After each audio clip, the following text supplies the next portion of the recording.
regulates the gas, electric, and local telephone service, not long distance, not cable. But they regulate gas, electric, and local telephone service. And now, they will not regulate water. Water is self-regulating, whatever that means. So they set the rates, and then they approve the rates that they set. And that's been like one of the problems. So what happens if I'm scammed, I don't know it, and I bring a complaint to Office of the People's Counsel? Unfortunately, there's nothing we can do with scams. With third-party suppliers, we can help, but not with scams, because, as we said, they vanish in the night. But you regulate. You said No, you we regulate. don't regulate. I said we don't. Unfortunately, that's not our role. Well, The Public Service Commission, Public Service Commission. and we're not the Public Service Commission. So then I guess they should know who the scammers are. They don't.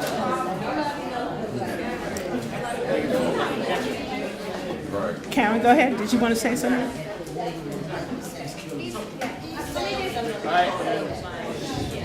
I think what you're referring to, are you referring to when you switched to another service without your knowledge?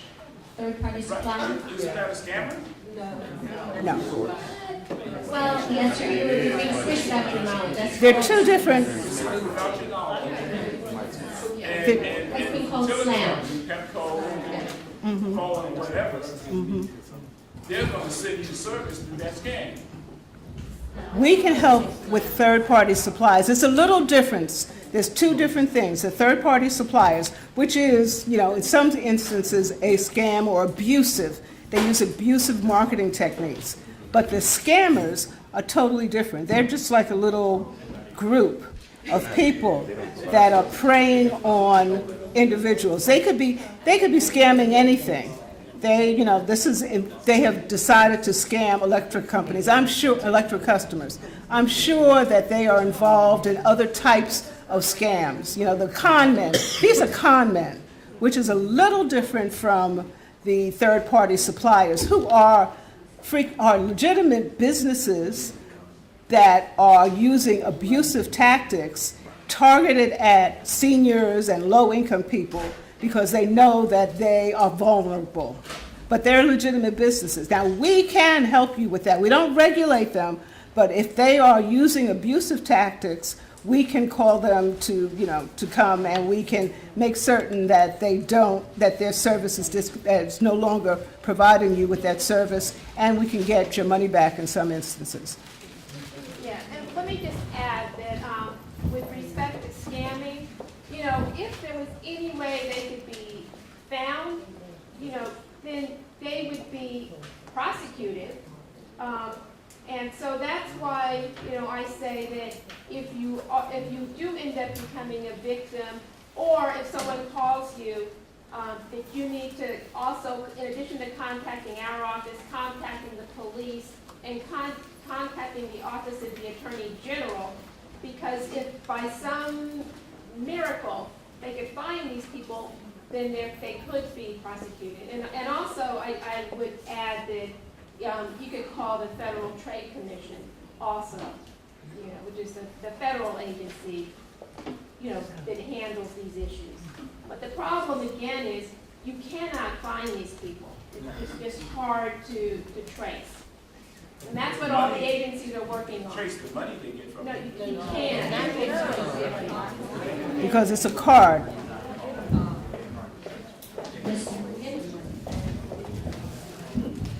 I have several concerns.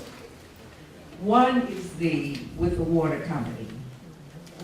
There are a lot of us who put water barrels, and that was supposed to help us alleviate some of the cost as far as water is concerned. The other is with Verizon, and that is the cable boxes that we purchase. And I recently purchased a new router for my computer. However, they wanted me to pay, I think it was $12 a month, when I went on and I found out that I could buy it for $199. that $12 I would have paid every month, which would, in a year would be $144. 2 years would be $288. The router was cheaper for me to buy it rather than for mine to lease it from Verizon. Now, the water.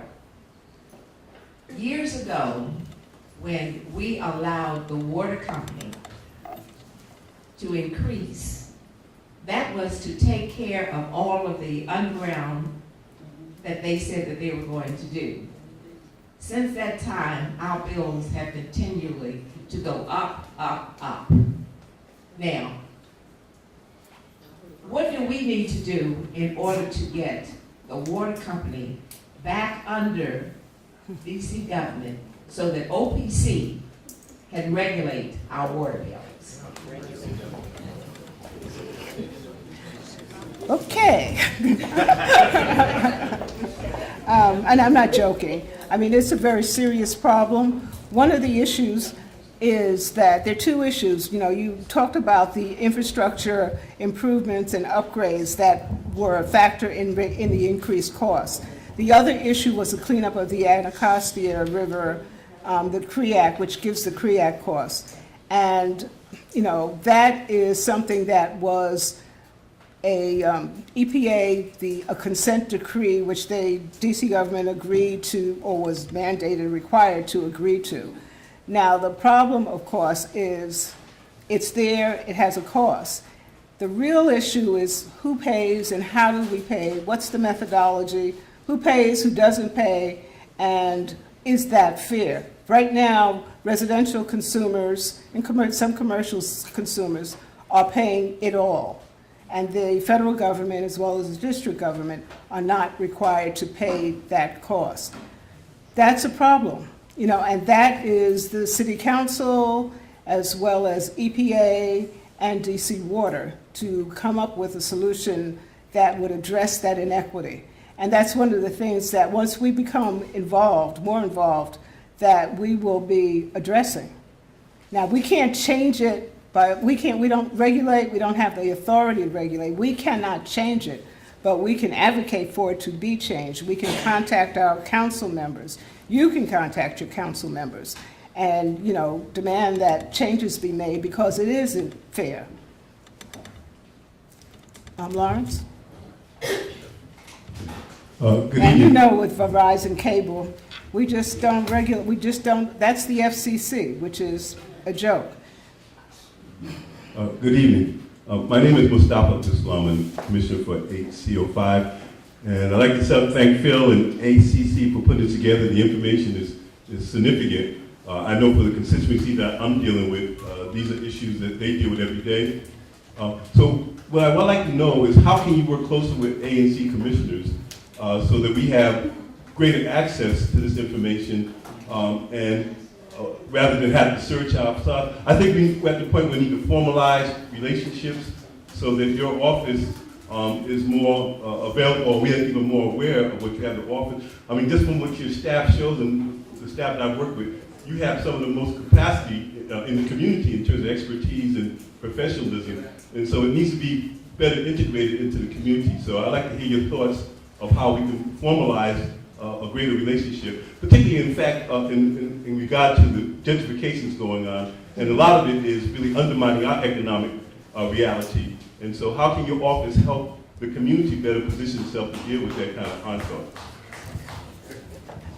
Well, thank you for that question. I mean, that is one of the objectives that we definitely have. Traditionally, we have been partners with ANC commissions and commissioners, and we want to, you know, reactivate that kind of a relationship or partnership. Some of the things that we have done in the past and would like to do and see if they still work, or if they work at all, is to have like special ANC meetings on a quarterly or bi-monthly basis so that we can inform you specifically of what's going on. We also would like to be invited to your ANC meetings where we can have a space to talk about, you know, exactly what's going on. And always you can contact us. If you have an issue, you have our numbers, give us a call and let us know. And we will make, not only come to your meetings, if you want a special meeting, we will come to you. But I agree with you that we need to, that's kind of ad hoc, and that, it'll be really active, right after this meeting. And then because it's not formalized, it's sort of, people get busy, we get rate cases, you get issues, and it drops off. But if we formalize a relationship, we would be able to have a better partnership on issues that affect your communities. I have a question about donations and relief programs. You mentioned LIHEAP and CAP. I noticed on the utility bills, water, electric, and a couple of others, they do allow the consumer to offer a few more dollars, like I know DC Water has Splash.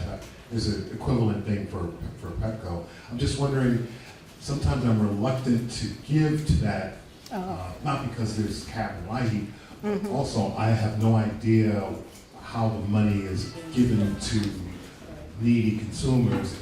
Are the utility companies just taking a little bit off the top or taking X amount, and then I don't know how the money gets distributed to the actual needy consumer. I'm smiling at one of my staff members who has some of the same concerns with some of the utility-backed companies. I don't really want to say, but what happens is they say that the money goes directly, but there are administrative expenses that are associated with that. So that's kind of, comes off the top. But for the most part, they do provide services, with those funds. So there's not that, I wouldn't not trust them, but just understanding that it's not totally cost-free. Good evening, Troy Presswood, ANC Commissioner right here at NEA, and I want to ask a couple of things. Well, first I want to make a comment. At our last ANC meeting, we actually had someone from the Office of the People's Counsel come and do a 5-10 minute presentation on the efforts there. Erica Jones is who that was, and so to my colleagues who are commissioners, I recommend that you reach out to them, because even if the People's Counselor can't come, and of course we want you to come anytime you're invited to AA, but they have a representative that can come out to your meetings. My question is really about your success rate. How successful are you in getting the utility companies to stop a disconnection? How successful are you in getting the utility companies to enter into a negotiation or into a payment arrangement for a consumer? Because I often hear as a commissioner, and I don't know if my colleagues hear this as well, but that they are living without electricity, without gas. I haven't heard about water, but I'm sure that's happening too. And so I am concerned about the effectiveness of your office. If you guys are doing well, then I want to continue to hold you up as a standard. If not, let us know how we can help you be a better advocate for the residents of the District of Columbia. Okay, thank you. I appreciate that question.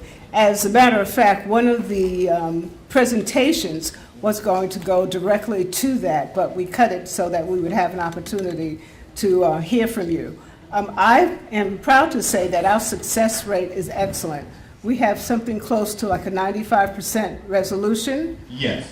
But I'm going to let Mr. Aaron Ward, who is our Director of Consumer Services, give you the data and statistics.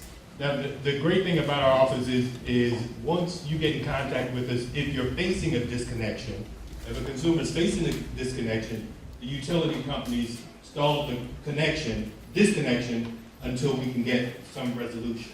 Once they've contacted you? Once the consumer, if you as a consumer have a disconnection notice and you contact us, the utility company will forestall the disconnection until we get some resolution worked out. Typically, if they call our office with a disconnection, my team in the Consumer Services Division, Ms. Jefferson, who gave the resources, we try to figure out the quickest route to get you turned back on. But because we have a relationship with the utility companies, they often work with us to, like you said, with the payment plans, et cetera, and we get people turned on. I don't want to give you exact numbers, but I would say our success rate is pretty high. I've been with the office for 2 years, and I've seen how the utility companies respond once we intervene, once we're able to intervene and help consumers. So what you can do to help us as community leaders is make sure you have us out or just invite us out so that we can make ourselves available to consumers, and we will be more than happy to get you information, to get out to your constituents, just to let them know that we're there for them. And I would add that last year we did over 1,500 consumer complaints. And that's still small. I mean, it sounds like a big number, but it's small compared to the number of issues and complaints that are probably out there. So anything you can do, like Mr. Ward said, to spread the word would help us help you. Can I ask a quick follow-up, which is, are you able to then connect these residents to services or to nonprofits that can help them? Yes. Oh, yes. Yes. And as Ms. Jefferson in her presentation, there should be a booklet in your folder. It's a senior resource guide. It came out of a meeting we had with seniors several years ago.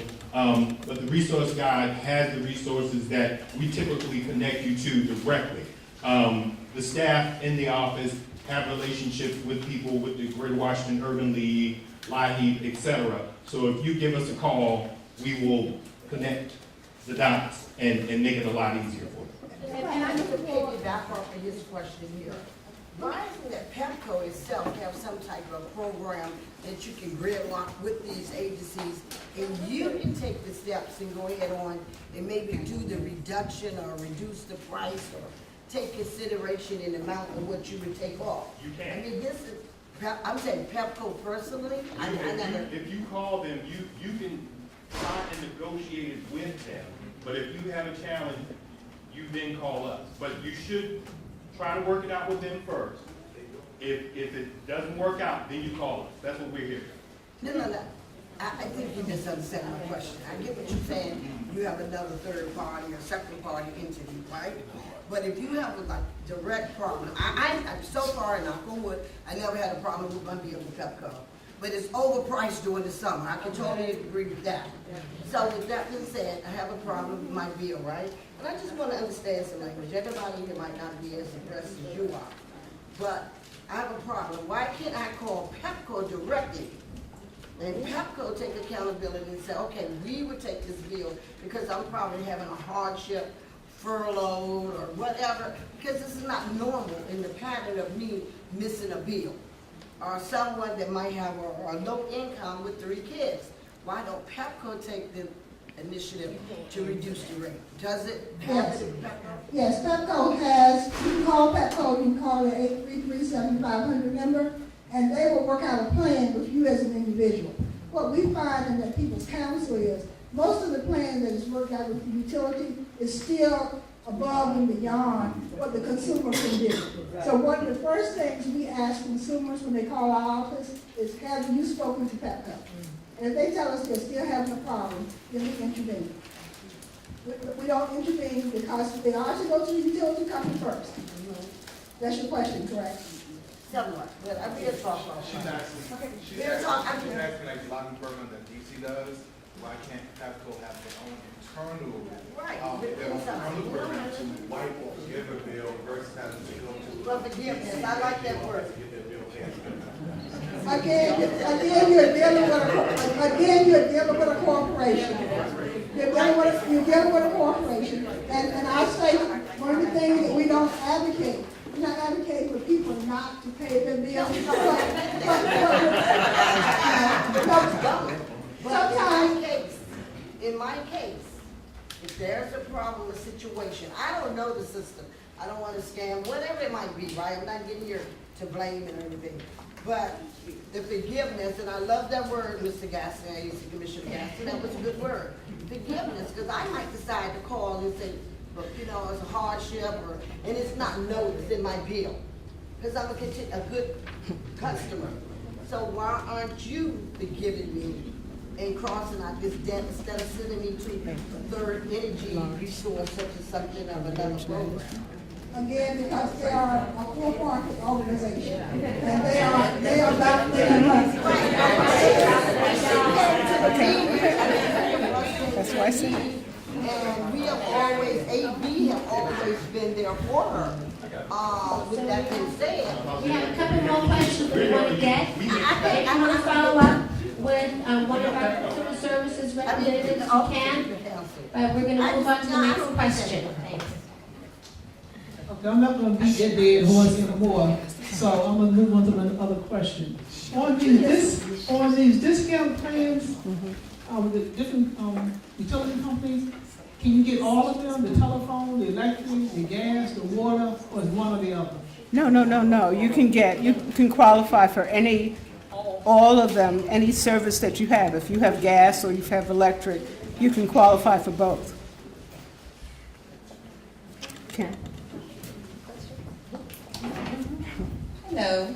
Hi. I'm Chanel, and I am a representative of those third-party companies you all are talking about. I'm our regional director in here, and Chanel. And the name of the company is called ACF.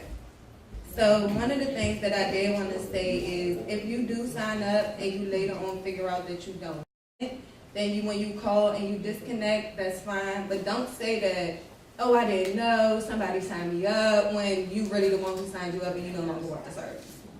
I beg to differ because I have a neighbor, right? I'm not saying it don't happen. God signed her up, and she didn't even know it was a senior. So I had to call Racine office and get this taken care of. So don't you stand up here and say that your office, whatever, because that's not true. So I didn't say it doesn't happen. What I said is, if you do sign up and you're aware that you signed up, don't say that you didn't sign up. Yeah, but no, that's not what I'm saying. The next thing is, we don't call people, we don't knock on people's doors, we don't do no code selling. We do warm markets, so people that we know, family members, referrals, things like that. So there are over 80 distribution companies that's out here, which I would like for you guys to kind of like elaborate on, let them know which ones are making the bills go higher, because every one of them don't make the bills go higher. Pepco has been you guys' distributor and consumer over the last, I don't know, however long, so just give us a chance. Well, that's the other side. And, you know, as she said, not everyone is bad. So we're running out of time. I think you have a question right here, the last question right there. My name is Chris Hawthorne. I just wanted to ask a quick question. Outside of complaints, are you going to be able to submit or put into the record argumentative information such as analytical data to try to persuade some of these utility companies to include DC Water with respect to some of the rate increases that they will propose? And for instance, I'm talking about for DC Water right now, they have the impervious water charge. But DC also comes back around and charges you for a stormwater fee. Both serve the same purpose, but you're getting billed twice. Are you able to get analytical data and show DC that that is a double charge and that's a double whammy, and it's kind of wearing us out as residents who have to pay that water bill? Because it's almost like double dipping on us. We will be looking and using analytical data to assess what DC Water is charging, and then make recommendations to the City Council. And not just for DC Water, I'm talking about for every last one of them, including Verizon, Pepco. Because all of them are pretty much doing the same thing. They charge Well- us distribution and distributor. What's the difference? Oh, that's what we do in terms, for the regulated companies, that's exactly what we do. We participate in the rate proceedings and also other service issues, and we hire engineers, accountants, who else? Economists, to provide us with that type of analytical analysis of what they are presenting and whether or not it's accurate. When I was speaking with Lamont, he asked, well, do we have economists? Do we have these kind of technical people on our staff? Yes, we do. But more importantly, we also hire outside experts, people that are experts in the field that can compete with the experts that the utilities have, so that when they come in and say, well, this is what our data shows, we can break that down, not with just, staff, which are really, really competent, but with experts that are at their level. Now, we don't have that with water, but that's traditionally what we have done. And that's why your rates are, as low as they are, or not as high as the utilities would have them. Okay, we're gonna take one more quick question because we promised the people, okay, we got one back here. I'm Commissioner Armstead. We'll take two. I have a question that I want to ask about LIHEAP.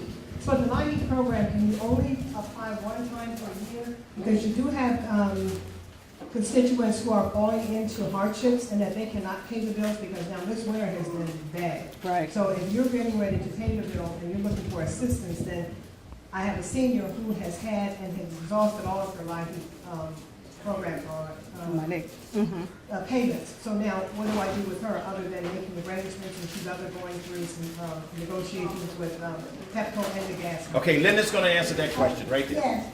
We'll talk as soon as this is over, but I will tell you, we'll say this, there are two parts to the LIHEAP program, and that is a regular benefit and an emergency benefit. We try to get people to understand to take the regular benefit first, and do not, because once they go over the $250 and they get $251, they have moved into the emergency. So we recommend to people, take your $250, and then let's figure out how we can sort of put you in other pockets if you have a large bill. But as soon as this is over, we'll talk and there are other special things. And you're saying the 250 is a total? 250 is your regular. Total. That's a very good. Okay. All right, Mary, you have somebody, this is the last person? No.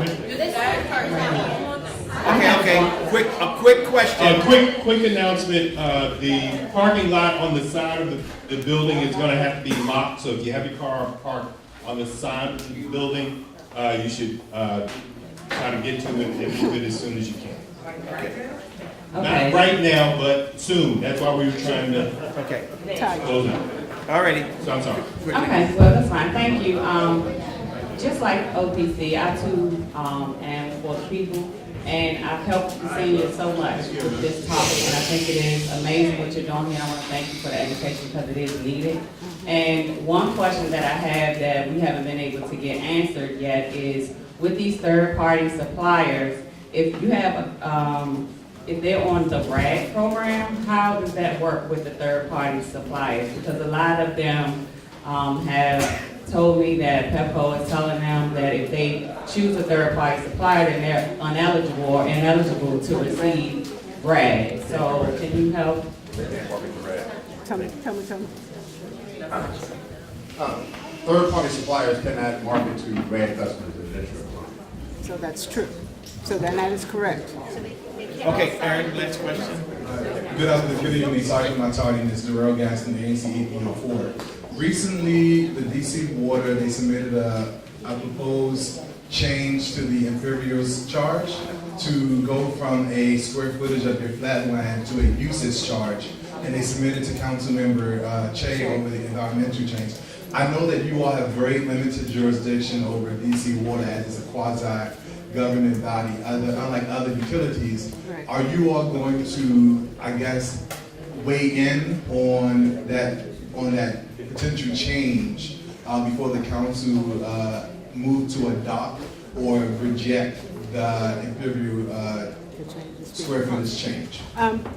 We've received that, but we have not had an opportunity to really thoroughly review it. Typically, we do address issues that are presented before council, so it's likely that we will have a position, but we have not reviewed it at this point. And so when we review it, then we'll make a determination. Great. I want to thank the the Office of the People's Council for coming out. So great. We're going to do it more.